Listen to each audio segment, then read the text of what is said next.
So last time we took a look at the basics of inner products and norms, and we saw that anytime you had an inner product on a vector space, you could define a norm on that vector space by taking the norm of each vector v and setting it equal to the square root of the inner product of v with itself. And so a natural question that we asked ourselves was, if instead I was given a norm on v, is there some condition that's going to say that that norm actually comes from an inner product? Put more specifically, can we define an inner product for any two vectors u and v in the vector space equal to some function of this norm?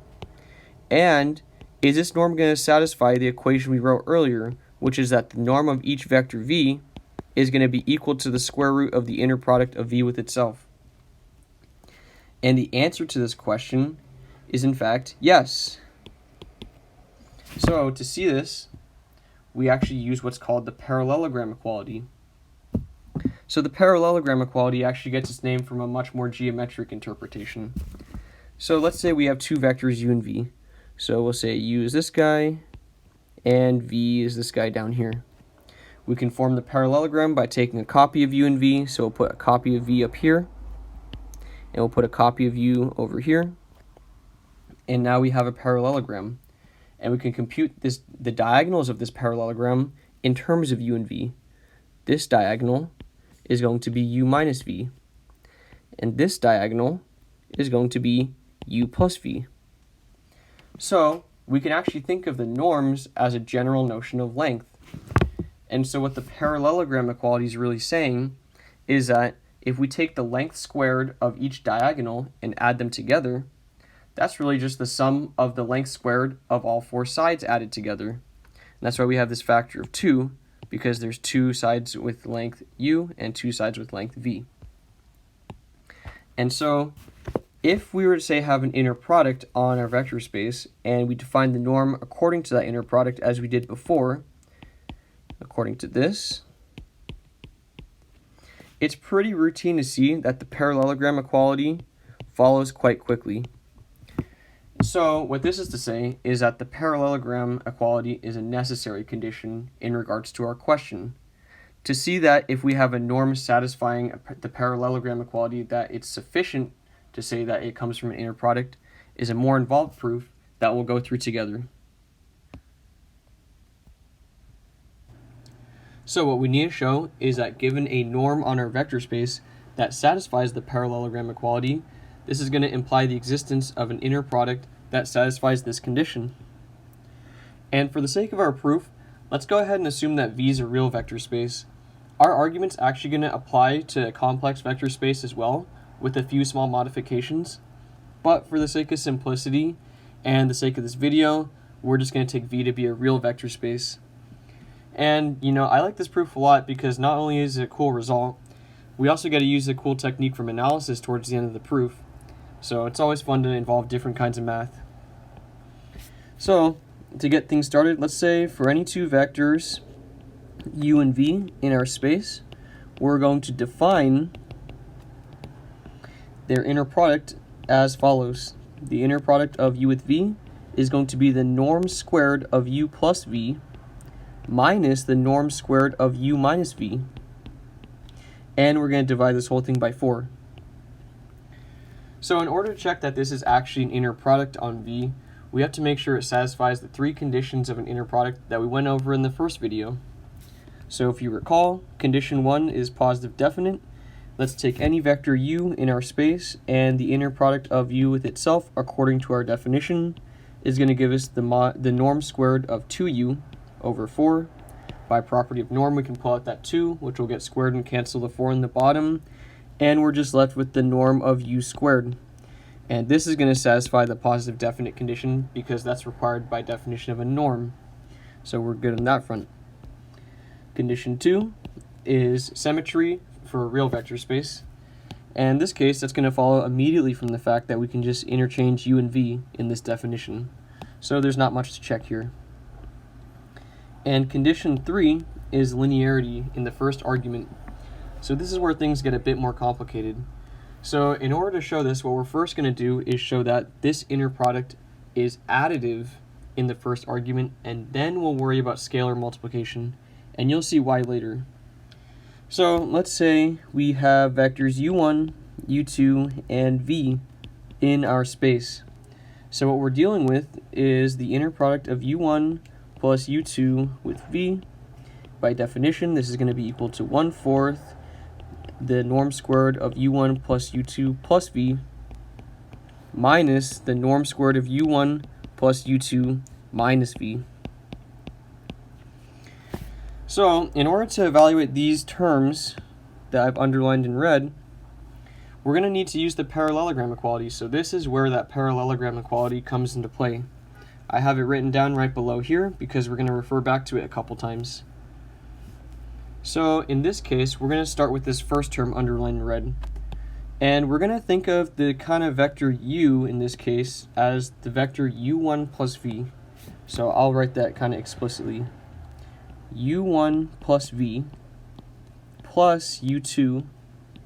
We're going to take the norm squared, and that's going to be equal to 2 times the norm squared of u1 plus v plus the norm squared of u2. And then we're going to subtract this term over to the right-hand side. So that's going to give us a negative norm squared of u1 plus v minus u2. If instead we were to think about this first vector u in the star equation as u2 plus v, we have a slightly different equation. u2 plus v added to u plus 1, or u1, norm squared, and again using the parallelogram equality, this is just equal to the norm squared of u2 plus v plus the norm squared of u1, and this time minus the norm squared of u2 plus v minus u1. So now what we can actually do with these two equations is we can add them together, and in this case when we add them together on the left hand side we're going to get a factor of 2 since we have the same term twice. So we're just going to go ahead and divide everything by 2 after adding them together. So that's going to give us the norm squared of u1 plus u2 plus v, and this is going to be equal to, so we've gotten rid of this factor of 2, and we just have the norm squared of u1 plus v plus the norm squared of u2 plus the norm squared of u2 plus v and plus the norm squared of u1. And now we have the two terms that are being subtracted, and they now have a factor of 1/2 out front. So this is the norm squared of u1 plus v minus u2 and minus 1/2 norm squared of u2 plus v minus u1. Alrighty, so if you look at this, we actually have an expression now for this first term underlined in red in our equation up here. And to get an expression for this guy, all we can do is actually just substitute negative v for v in our final equation. So what this is going to give us is something very similar. u1 plus u2 minus v, take that norm squared. This is going to be equal to the norm squared of u1 minus v plus the norm squared of u2 plus the norm squared of u2 minus v plus the norm squared of u1 minus 1/2 norm squared of u1 minus v minus u2, and finally minus 1/2 norm squared of u2 minus v minus u1. Alrighty, so now that we have these two expressions, we can see that, in light of our definition for the inner product, what we should do is subtract these two expressions, as you can see right here. So if we were to subtract these two expressions, we're going to get a lot of cancellation. First off, there's the obvious cancellation of these two factors, and now if we look closely, we can actually factor a -1 out of, for example, this guy, And if we factor a negative 1 out, what we're going to get is u2 plus v minus u1. So let's write that in. u2 plus v minus u1. And when we factored out the negative 1, since we're taking the norm of it, it just becomes 1. And the same thing with this second term over here. If we factor out a negative 1, we're going to get u1 plus v minus u2. So doing that, we get u1 plus v minus u2. Well, now if you look closely, what we actually have is that this term is going to cancel this term. And this term is going to cancel this term. So we get a bunch of nice cancellations. So in summary, what we have is that the norm squared of u1 plus u2 plus v minus the norm squared of u1 plus u2 minus v, well, this is just going to be equal to the remaining terms. So the first term we have is the norm squared of u1 plus v, and then we have a positive norm squared of u2 plus v, and then we have a minus norm squared of u1 minus v, and finally we have a minus norm squared of u2 minus v. So we're almost done with this part, because now, first off, to kind of get back to this equation, we should probably divide by 4. So dividing each side by 4, what we're going to get is the left-hand side, of course, will just become our definition for u1 plus u2 inner product with v. Whereas the right-hand side, we're going to group the terms a bit more suggestively to write that this is u1 plus v norm squared minus norm squared of u1 minus v, whole thing divided by 4. And then we're going to have a plus norm squared of u2 plus v minus a norm squared of u2 minus v. And again, whole thing divided by 4. Well, now you can actually recognize that these two terms are respectively the inner product of u1 with v and the inner product of u2 with v. So what we really have is that this is just equal to inner product of u1 with v plus inner product of u2 with v, which is to say that we've shown additivity in the first argument. So we're almost halfway, or I guess we are halfway, of showing linearity in this inner product. Alrighty, so the last thing we need to do is to show that the inner product is compatible with scalar multiplication, or in other words, that given any two vectors u and v, lambda u inner product with v is going to be equal to lambda times the inner product of u with v for all real numbers lambda.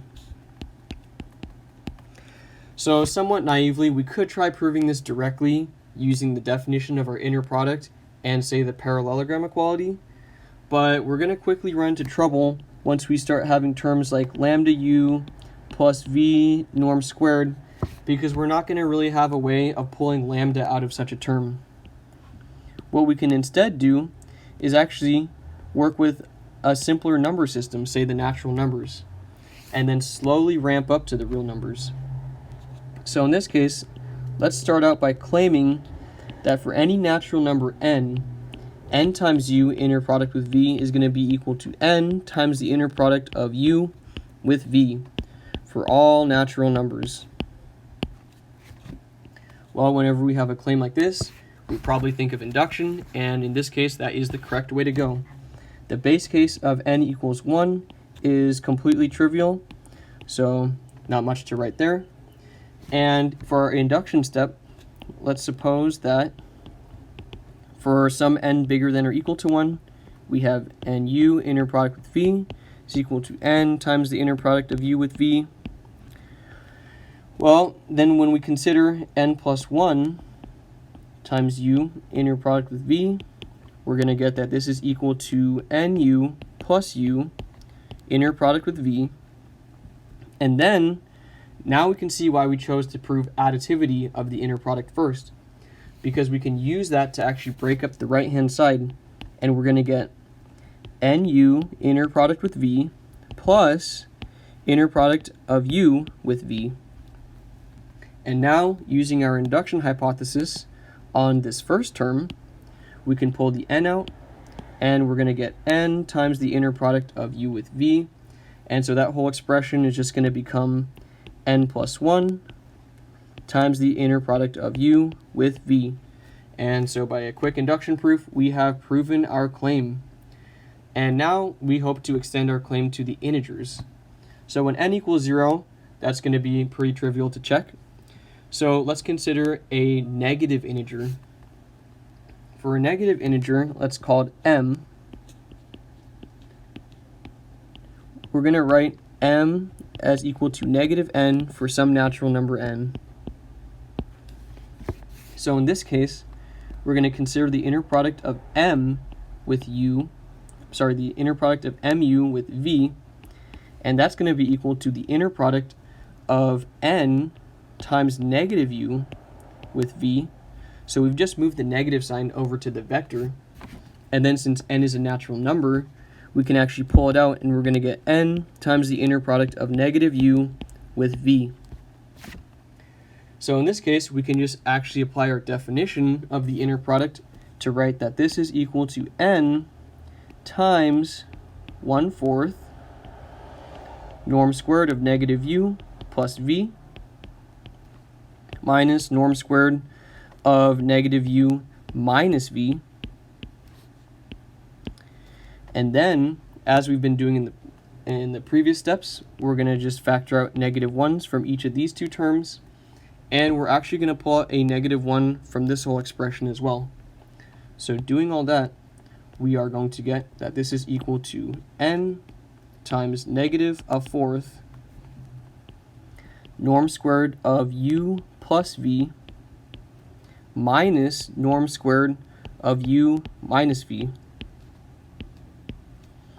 And then we quickly recognize that this is actually going to be just equal to negative the inner product of u with v. So in other words, that this is equal to n times negative inner product of u with v.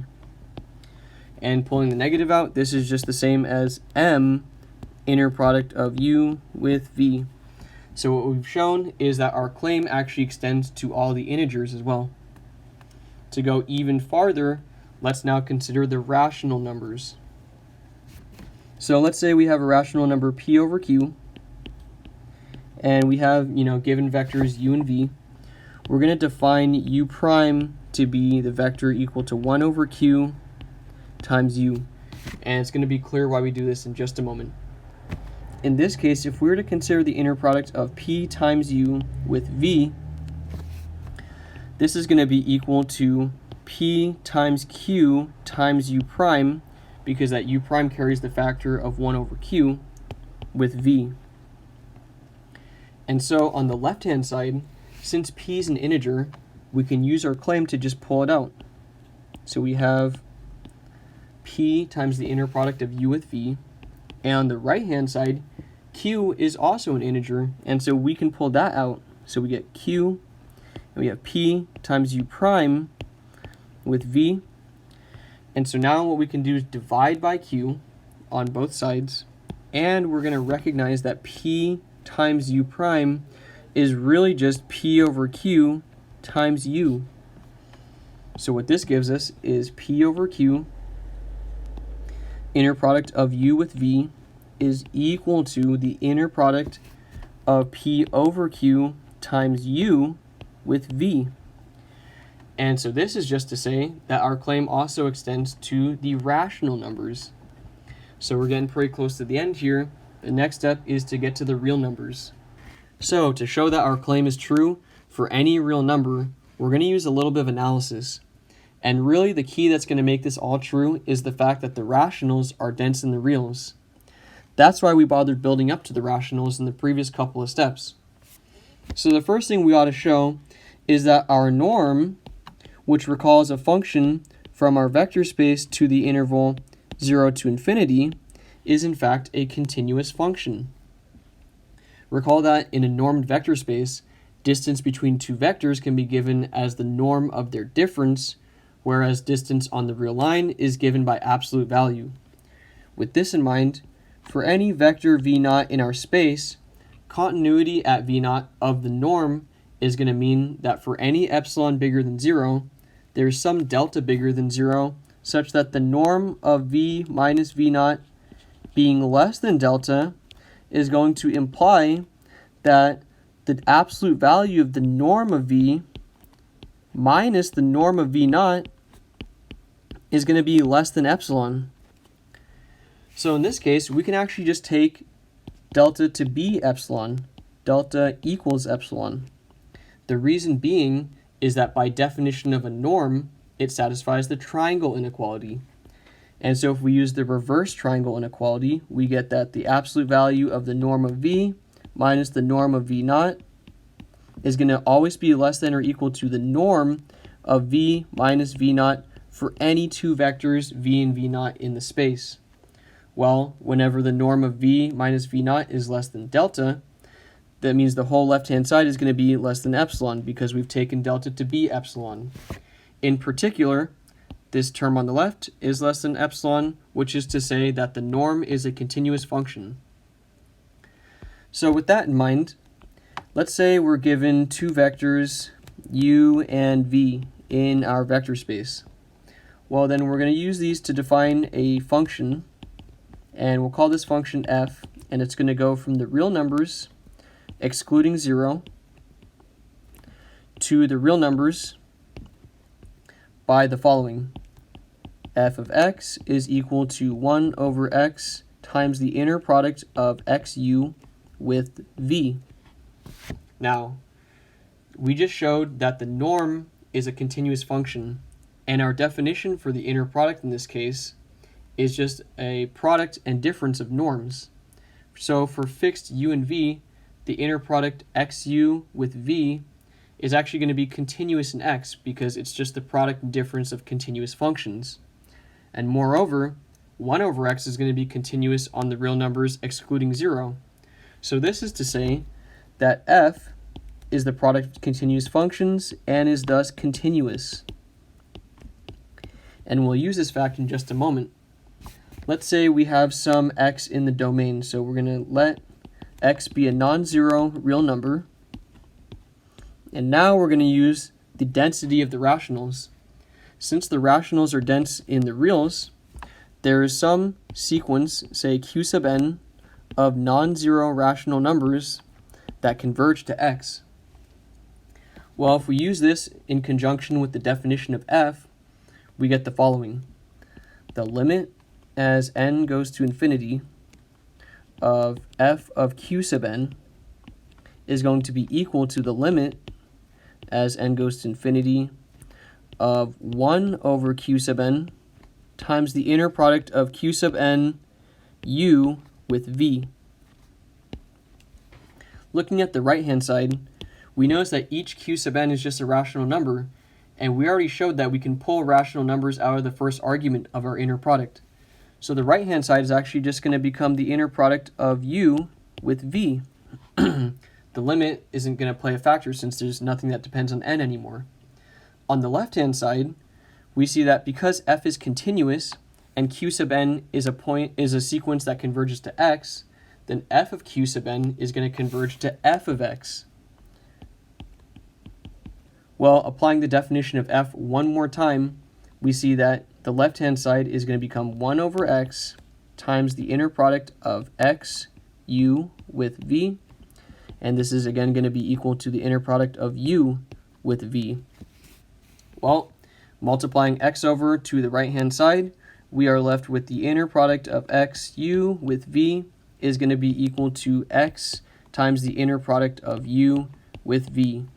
And this concludes the proof because we already showed the case for x equals 0 is true.